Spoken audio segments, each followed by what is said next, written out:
Alors bonjour et bienvenue chez Aimer des petits cœurs.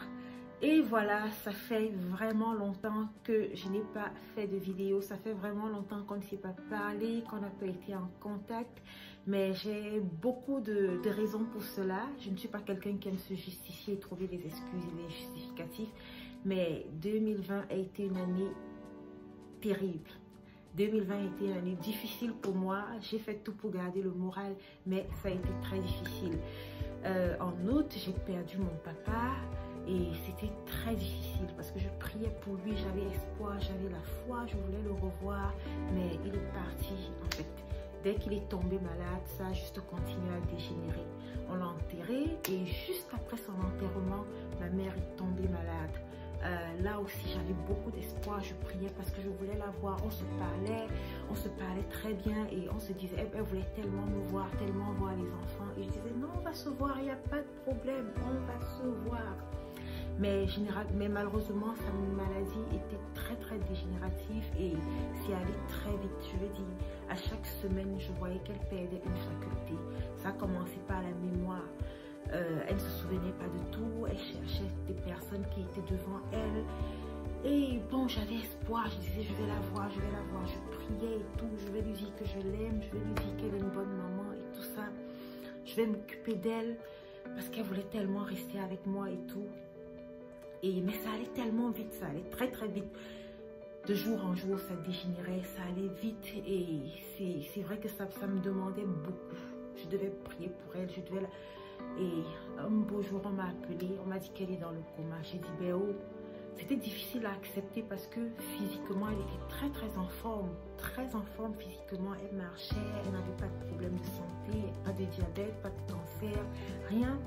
Et tout d'un coup, à cause de la mémoire, elle ne se souvient plus de ceci, elle perd les facultés, elle ne se souvient pas de cela, elle ne peut plus bien aller, elle ne peut plus se débrouiller toute seule, il faut qu'on l'aide, et puis elle ne peut plus marcher d'un coup, et puis elle tombe dans le coma.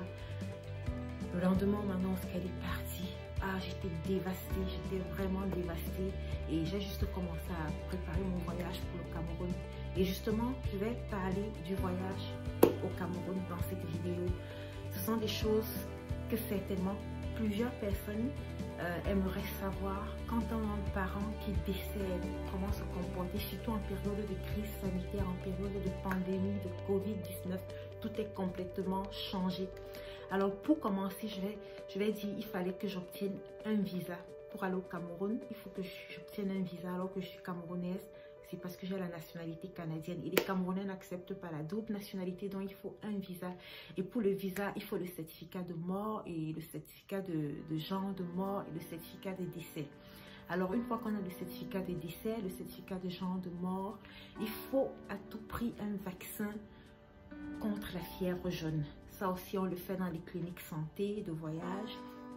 Et à l'ambassade, ils ne reçoivent personne. Donc, il faut envoyer tout par la poste. Mais moi, je suis directement allée à Ottawa, la ville où se situe l'ambassade. Et j'ai déposé mon dossier là-bas directement. Pour cela, il faut aussi payer par chèque, mandat chèque ou alors par mandat poste.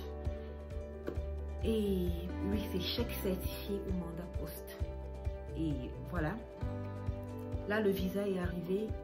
Ah, j'ai oublié. Il faut aussi la réservation de billets d'avion ou alors le billet d'avion lui-même parce qu'ils ont besoin d'avoir une date qui sera la première date où on va vous donner le visa. Donc, ça, c'était une rubrique.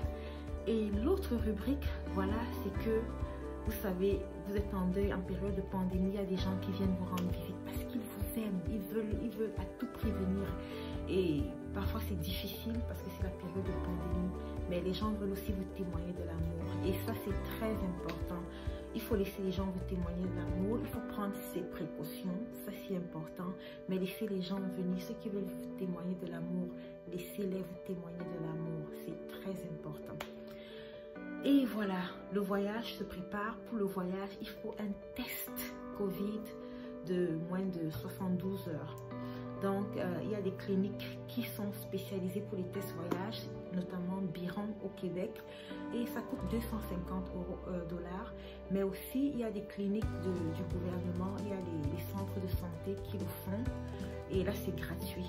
Mais elles ne le font pas pour la raison d'un voyage. Elles le font juste si tu as des soupçons ou alors des symptômes de Covid, tu peux aller te faire tester. Moi, j'ai fait les deux parce que je voulais vraiment augmenter mes chances. Et justement, j'ai fait les deux et c'était... Un côté était positif et un côté était négatif. Bon, naturellement, j'ai pris le côté qui était négatif et le résultat négatif, c'est celui que j'ai utilisé pour aller au Cameroun. Et à l'aéroport, quand vous arrivez, vous avez un choc parce que ceux qui ont souvent voyagé savent que dans les aéroports, c'est plein, il y a du monde et tout. Vous arrivez, c'est vide. Vous vous trompez parce que vous n'êtes pas habitué à ce que ce soit aussi vide. Vous ne savez même pas où aller. Mais c'est ça, voyager en période de pandémie. L'aéroport est vide et on vous demande naturellement votre test. Et vous entrez dans l'avion, vous embarquez. Les places sont vides parce qu'il n'y a pas beaucoup de personnes qui voyagent. Vous pouvez vous étendre et dormir comme ça a été le cas pour moi. Et voilà, quand vous arrivez au Cameroun, en Simalène, à l'aéroport international de Yaoundé, c'est différent. On vous fait subir un autre test à l'aéroport parce qu'ils estiment que ce que vous avez sont peut-être frauduleux, truqués. Ils vous font un autre test à l'aéroport. Ça prend quelques temps. Il faut prévoir une heure et demie supplémentaire. Et pour ceux qui n'ont pas de vaccin contre la fièvre jaune, ils doivent aussi prévoir 10 000 francs pour se faire vacciner au Cameroun. D'habitude, ils peuvent prendre des dollars ou des euros, je ne sais pas. Et voilà. Une fois au Cameroun, alors le deuil occasionne beaucoup de dépenses, c'est incroyable, surtout en Afrique, ben, partout, mais ici on peut avoir des assurances et les compagnies funèbres s'en occupent, mais au Cameroun, en Afrique peut-être, dans la plupart des pays du tiers-monde, c'est beaucoup de dépenses qui sont générées. Il faut acheter le cercueil, naturellement, habiller le corps, il faut refaire la maison, refaire la peinture, faire des aménagements, il faut trouver un service traiteur, il faut préparer une mise en place parce que tout là-bas se loue. Il faut penser à la rubrique communication, les banderoles, les flyers. Il faut penser au transport. Il faut penser à l'habillement, à une tenue, un pagne qui aura ou alors des t-shirts ou alors des petites maquettes là, des petites pinces qu'on met sur, qu'on appose à l'habit. Il faut penser à toutes ces choses et c'est naturellement beaucoup de sous, mais bon. Et à la levée de corps, ça c'est aussi un aspect très vital. Bon, dans le cas de ma maman, elle a reçu les honneurs militaires parce qu'elle était commissaire de police principale à la retraite. Donc ce sont les policiers qui ont levé le corps et ils ont enterré le corps. Pour cela, ils ont fourni l'habillement, le cercueil, le corbillard. Mais dans d'autres cas, c'est pas toujours comme ça. Il faut pouvoir tout cela soi-même. Alors, moi, je veux arriver au point de... Il y a la levée de corps, c'est sûr, c'est difficile.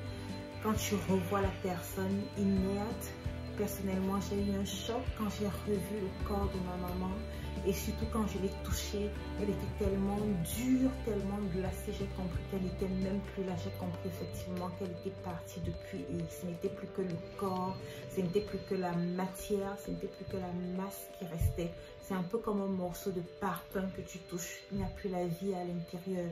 Et ça, c'est un sentiment douloureux, c'est un sentiment douloureux, c'est un sentiment qui t'éveille la conscience et te dit, hey, là, la personne n'est vraiment plus là. Tu as touché quelque chose qui n'est pas la personne. C'était ça. Et puis, il y a la veillée, il y a le départ pour le village. Il faut aussi faire des aménagements au village, préparer la mise en place pour le service traiteur là-bas. Il y a la veillée. C'est infernal, c'est terrible, c'est difficile. Après, il y a l'enterrement. Le lendemain à l'enterrement, c'est aussi beaucoup très cérémonial. Dans le cas de ma maman, ce sont les policiers qui ont enterré. Et l'enterrement, c'est aussi difficile. Tu te rends compte que la personne est en train de partir, on ne la reverra plus jamais. Et ça de façon permanente. c'est difficile. Et après l'enterrement, généralement, il y a la collation, les gens mangent et puis ils s'en vont. Mais là, après tout cela, il peut y avoir une réunion familiale, une réunion où les enfants se retrouvent entre eux. Et là, je vais lire la parole de Dieu dans le livre de Genèse au chapitre 50. Vous savez, quand Jacob est mort et puis les frères de Joseph ont eu peur que Joseph leur prenne en haine après tout ce qu'ils avaient fait à Joseph. Et ils avaient peur que Joseph manifeste de la haine, de l'adversité envers eux et qu'ils se vengent du mal qu'ils avaient fait à Joseph. Mais Joseph leur a dit non. Ils sont allés voir Joseph, ils ont dit « Oh non, nous voulons être tes serviteurs, franchement, nous sommes là. » Joseph a dit « Non, non, non, non, non. Je ne peux pas prendre la place de Dieu. De toutes les façons, ce que vous avez médité était mal, mais Dieu l'a transformé en bien. Alors, ce que je retiens, quand vous avez deuil, après le deuil, évitez la colère, évitez la haine, évitez la vengeance, évitez de prendre la place de Dieu. Il y aura toujours quelqu'un qui va estimer que, oh, on me manque de respect, on me manque de respect, on me manque de respect, on me manque... Tout ça, c'est de l'idolâtrie. C'est parce que la personne aimerait prendre la place de Dieu. Vous n'avez pas à lui donner cette place-là. Alors, ça, c'est tout pour cette vidéo. Et voilà. Beaucoup de personnes me demandent toujours ce que je fais pour mes cheveux. Je vais vous donner quelques astuces que j'utilise pour mes cheveux et pour ma peau. Que Dieu vous bénisse et on se voit à la prochaine pour une autre vidéo. Merci.